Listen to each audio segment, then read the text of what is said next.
नमस्कार, मैं हूं आपके साथ इश्तियाक अहमद और आप देख रहे हैं आर्य न्यूज। स्वागत है आपका उत्तराखंड के बुलेटिन में। रुक करेंगे उत्तराखंड की तमाम खबरों की तरफ। उत्तराखंड में गर्मी बढ़ने के साथ ही कई जिलों में पानी की किल्लत भी बढ़ने लगी और इसी को देखते हुए मुख्यमंत्री पुष्कर सिंह धामी के निर्देश पर अब सचिव पेयजल नितेश झा ने सभी जिलों की समीक्षा बैठक भी ली और उन्होंने निर्देश दिए कि सभी डीएम जल्द ही पीने की किल्लत से निपटने के लिए कार्य योजना भेजें। वहीं मुख्यमंत्री और विभागीय मंत्री पुष्कर सिंह धामी के निर्देशों के बाद पेयजल सचिव नितेश झा ने जल संस्थान, पेयजल निगम और सभी जिलाधिकारियों की वीडियो कॉन्फ्रेंसिंग के माध्यम से समीक्षा बैठक भी ली। वहीं बैठक में सचिव झा ने अधिकारियों को निर्देश दिए कि सभी जिलों के जिलाधिकारी पानी की किल्लत से निपटने के लिए कार्य योजना बनाकर भेजें ताकि उसी हिसाब से पेयजल निगम और जल संस्थान समन्वय बनाकर पानी की आपूर्ति सुनिश्चित कर सके। और उन्होंने बागेश्वर में खराब पंप को ठीक कराने सहित जरूरी जगह पर पानी के टैंकरों की उपलब्धता सुनिश्चित करने के भी निर्देश दे दिए। और उन्होंने पेयजल निगम और जल संस्थान से एक एक अधिकारी को पेयजल किल्लत से निपटने के लिए नोडल अधिकारी नामित किया है और नोडल अधिकारी आपस में समन्वय बनाकर प्रदेश में पेयजल की आपूर्ति सुनिश्चित करेंगे। और वहीं पेयजल निगम के एमडी उदय राज सिंह ने कहा कि अभी प्रदेश में अपेक्षाकृत हालात नियंत्रण में है, लेकिन भविष्य को देखते हुए मुख्यमंत्री के निर्देश पर जो व्यवस्थाएं करने को कहा है उस पर काम किया जाएगा। और प्रदेश में कई जगह ऐसी हैं जहां पेयजल निगम का काम चल रहा है, जहां पर पेयजल की किल्लत भी बढ़नी अब शुरू हो गई और ऐसी सभी किल्लत वाली जगहों को चिन्हित करते हुए टैंकर से पेयजल आपूर्ति की व्यवस्था की जा रही है।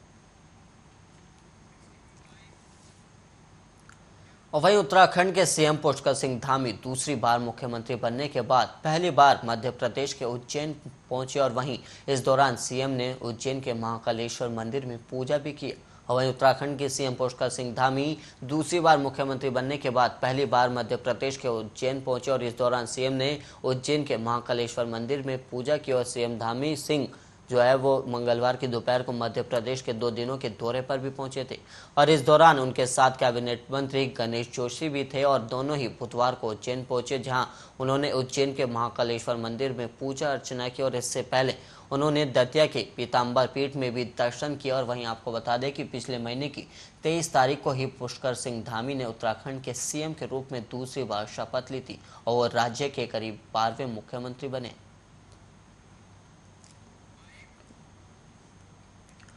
और वहीं उत्तराखंड के गन्ना मंत्री सौरभ बहुगुणा ने लक्सर का दौरा किया और इस दौरान उन्होंने शुगर मिल लक्सर का निरीक्षण भी किया और निरीक्षण के दौरान सैकड़ों किसान अपनी बात रखने के लिए शुगर मिल पहुंचे, लेकिन शुगर मिल प्रशासन और कुछ लोगों के कारण गन्ना मंत्री किसानों की बात नहीं सुन पाए और कुछ ही समय में निरीक्षण कर वहां से निकल गए। और वह मीडिया से बात करते हुए उन्होंने कहा कि इस मिल का गन्ना भुगतान बहुत अच्छा चल रहा है और यहाँ की गन्ने की रिकवरी भी बहुत ठीक है और यहाँ की गन्ने की क्वालिटी भी बहुत अच्छी है, लेकिन जब उनसे किसानों की समस्या को लेकर बात की गई तो वो कुछ खास संतुष्ट जवाब नहीं दे पाए। उन्होंने कहा कि मुझे किसानों की ओर से कोई समस्या नहीं बताई गई है, जबकि गन्ना मंत्री किसानों से मुखातिब नहीं हुए और लाइन में खड़े किसानों से भी गन्ना मंत्री नहीं मिले।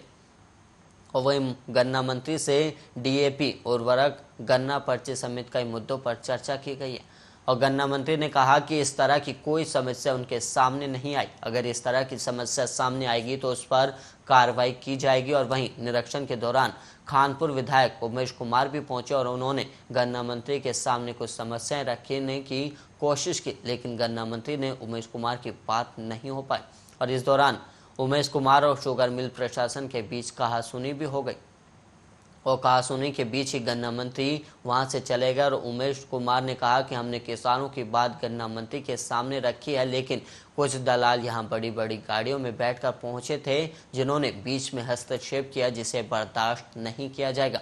और मैं यहां इसलिए आया हूं क्योंकि मेरा फर्ज बनता था कि मेरे क्षेत्र के किसानों का गन्ना इसी शुगर मिल में आता है।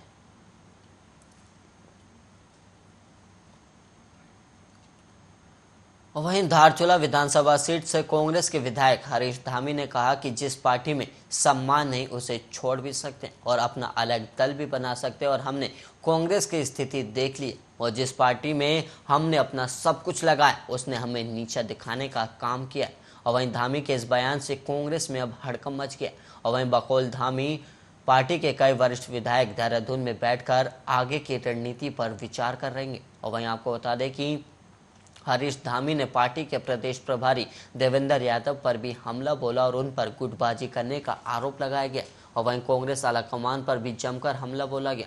और वहीं बुधवार को धामी देहरादून पहुंचे थे और उनके साथ पार्टी के कई और विधायकों के भी राजधानी पहुंचने की चर्चा है। और वो देहरादून में किसी स्थान पर मंत्रणा करेंगे और इस मंत्रणा के पीछे उनकी नाराजगी मानी जा रही है। और वहीं बताया ये भी जा रहा है कि वो कांग्रेस आलाकमान के नेता, प्रतिपक्ष, प्रदेश अध्यक्ष और उप नेता चयन को लेकर नाखुश है और साथ ही इस बात से खफा है कि नई लीडरशिप तय करने में उनकी राय नहीं ली गई। और इस मसले पर धामी ने मीडिया कर्मियों से खुलकर बातचीत की और वह प्रभारी के उस बयान से दुखी थे जिसमें उन्होंने कहा कि नेता, प्रतिपक्ष, प्रदेश अध्यक्ष और उप नेता का चुनाव मेरिट के आधार पर किया गया। और धामी ने आगे कहा कि पार्टी में 3 बार का चुनाव जीते कई विधायक हैं, लेकिन उनकी अनदेखी कर दी गई।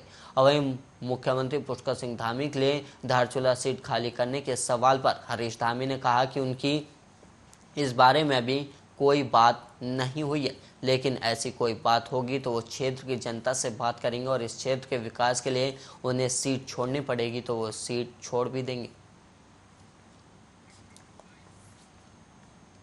और वहीं उत्तराखंड में चुनावी नतीजे आने के बाद से आम आदमी पार्टी पूरी तरह से निष्क्रिय है। और वहीं पार्टी का एक भी कार्यकर्ता या नेता ना तो प्रदेश कार्यालय में नजर आ रहा और ना ही कोई कार्यक्रम आयोजित हुआ है। लेकिन अब आपकी सक्रियता बढ़ने की उम्मीद है, क्योंकि आपको अब लगने लगा है कि आगामी चुनावों से पहले पार्टी संगठन को फिर से खड़ा करना होगा। इसलिए अब सबसे पहले आम आदमी पार्टी में चुनावों की हार की समीक्षा का दौर शुरू होने जा रहा है। और उत्तराखंड विधानसभा चुनाव में आपको ऐसी करारी हार की कतई उम्मीद भी नहीं थी कि जनता उन्हें पूरी तरह से नकार देगी। और चुनाव से पहले आपने जिस जोश के साथ उत्तराखंड में शुरुआत की थी, उसी निष्क्रियता के साथ चुनाव के बाद आपका संगठन धड़ाम से गिर चुका है। और वही चुनाव में हार के बाद पार्टी का एक भी कार्यकर्ता सक्रिय नजर नहीं आया। लेकिन अब आम आदमी पार्टी अपने संगठन को एक बार फिर से खड़ा करने की कोशिश में जुट गई है, जिसकी शुरुआत हार की समीक्षा से होगी। और देश से ही सही, लेकिन आपको अब लगने लगा है कि आगामी चुनावों से पहले संगठन को मजबूत करना होगा। और वहीं आप नेता कर्नल अजय कोटियाल ने कहा कि समीक्षा हार और जीत की होनी चाहिए, लेकिन आपकी जैसी हार हुई है उसकी समीक्षा होना बहुत जरूरी है। और चुनाव परिणाम आए 1 महीने से ज़्यादा का वक्त बीत गया और जब कहीं जाकर पार्टी के नेताओं की नींद खुली। और वहीं दूसरी तरफ हार की जिम्मेदारी न लेने पर भी आम आदमी पार्टी के अंदर सवाल खड़े होने लगे। और कई नेताओं ने कर्नल अजय कोटियाल पर भी सवाल उठा रहे हैं, क्योंकि आपने उन्हीं के चेहरे पर चुनाव लड़ा था। और ये बात अलग है कि कर्नल कोटियाल पहले ही जिम्मेदारी ले चुके हैं। और वहीं आपको बता दें कि उन्होंने कहा था कि आपने मेरे चेहरे पर चुनाव लड़ा था, इसलिए मैं हार की जिम्मेदारी लेता हूं। और वहीं उत्तराखंड के विधानसभा चुनाव में आपको करीब 3% वोट मिले और बसपा के बाद उत्तराखंड में आप वोट परसेंटेज के हिसाब से चौथे नंबर की पार्टी बनी। लेकिन एक भी विधानसभा सीट न आने से पार्टी को तगड़ा झटका भी लगा। हालांकि हार के बाद निकले हुए संगठन को फिर से सक्रिय करने की कवायद भी अब शुरू हो गई है।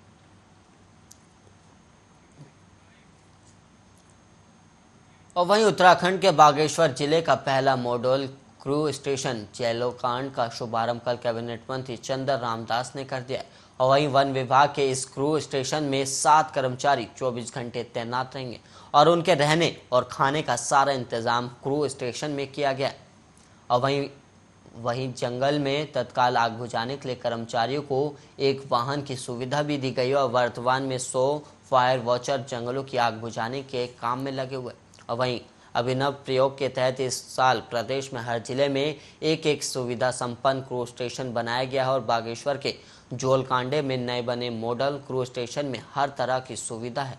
और इस क्रू स्टेशन में 15 फायर वॉचरों के रहने खाने का इंतजाम है। और इस क्रू स्टेशन में 6 फायर वॉचर भी रखे गए, जिन्हें लीड करने के लिए वन विभाग के एक कर्मचारी की तैनाती की गई है। और वहीं आसपास के क्षेत्रों में कहीं भी आग लगने की सूचना मिलने पर फायर वॉचर तत्काल मौके पर जाकर आग बुझाएंगे। और वाहन की सुविधा होने से कर्मचारियों को दूर के क्षेत्र तक आग बुझाने में आसानी होगी।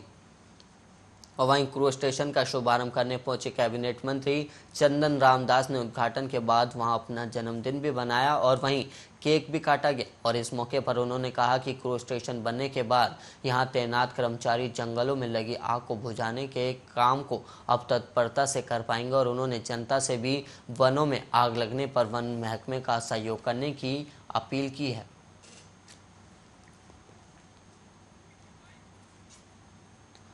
और वहीं प्रदेश में लगातार तीसरे दिन भी सिर्फ 2 नए कोरोना संक्रमित मिले, जबकि 5 मरीज कोरोना से ठीक भी हुए और वहीं 149 सक्रिय मरीजों का भी इलाज जारी है। और वहीं तीसरी लहर में कुल संक्रमितों की संख्या 92,210 हो गई थी। और स्वास्थ्य विभाग के मुताबिक सोमवार को 1,484 सैंपलों की जांच रिपोर्ट नेगेटिव आई और सोमवार को संक्रमित मिले लोग देहरादून जिले के बताए गए। और अभी तक कुल 88,573 मरीज स्वस्थ भी हो चुके हैं। और वहीं वर्तमान में कुल 149 सक्रिय मामले और इसमें अधिकतर संक्रमित होम आइसोलेशन में रह रहे हैं। और वहीं रविवार को 2 जिलों में सिर्फ 2 नए कोरोना संक्रमित मिले थे, जबकि 7 मरीज ठीक भी हो गए। और वहीं स्वास्थ्य विभाग के मुताबिक रविवार को 934 सैंपलों की जांच रिपोर्ट नेगेटिव आई और देहरादून और रुद्रप्रयाग जिले में एक संक्रमित मिला है और बाकी 11 जिलों में कोई नया संक्रमित मामला नहीं आया। और वहीं 7 मरीज ठीक भी हुए और इन्हें मिलाकर करीब 88,568 संक्रमित स्वस्थ हो चुके हैं। और संक्रमितों की तुलना में अधिक मरीज ठीक होने से सक्रिय मामले लगातार कम हो रहे हैं। और वहीं उत्तराखंड की रिकवरी दर 96.05% और संक्रमण दर 0.21% दर्ज की गई है।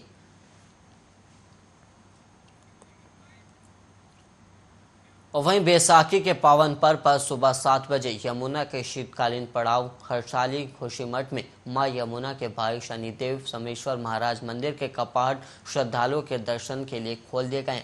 और वहीं दोपहर बाद समेश्वर देवता की सिरोई को पुजारी मंदिर से बाहर लाया और 4 धाम यात्रा के पहले पड़ाव यमुनोत्री में मां यमुना मंदिर के समीप ही भाई शनिदेव के मंदिर के कपाट श्रद्धालुओं के लिए खोल दिए गए। और वहीं शनिदेव धड़ी चोरी में मौजूद श्रद्धालुओं को आशीर्वाद दिया गया और इस दौरान क्षेत्र के गिठ ओजरी पट्टी के 12 गांव के अलावा बाहर से श्रद्धालु अपने आराध्य देवता समेश्वर शनिदेव की डोली के साथ टांडी नृत्य किया गया। और वहीं साथ ही आराध्य देव से देश प्रदेश की खुशहाली और समृद्धि की कामना भी की गई है। और वहीं शनिदेव के भक्त पवन प्रकाश उनियाल ने बताया है कि यमुनोत्री जाने वाले श्रद्धालु यहां पहुंचकर शनिदेव के दर्शन भी कर सकेंगे। और खरसाली गांव मां यमुना का मायका है और शीतकाल में जब यमुनोत्री धाम के कपाट बंद हो जाते हैं तो मां यमुना की डोली खरसाली गांव में स्थित यमुना मंदिर में विराजमान होती है।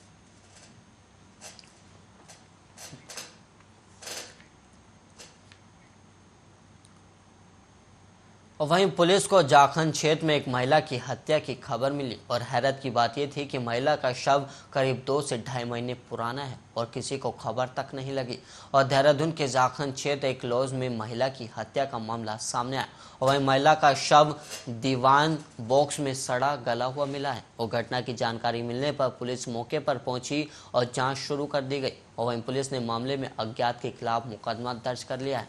और वहीं गुरुवार सुबह पुलिस को जाखंड क्षेत्र में एक महिला की हत्या की खबर मिली और वहीं हैरत की बात यह थी कि महिला का शव करीब 2 से ढाई महीने पुराना बताया गया। और वहीं मिली जानकारी के अनुसार महिला का पति जनवरी में उसे छोड़कर अपने घर बंगाल चला गया था, जो कि अभी तक नहीं लौटा। वहीं लॉन्च प्रबंधन ने पुलिस को मामले की सूचना भी दी और पुलिस ने शव बरामद किया है और पोस्टमार्टम के लिए भी उसे भेज दिया गया।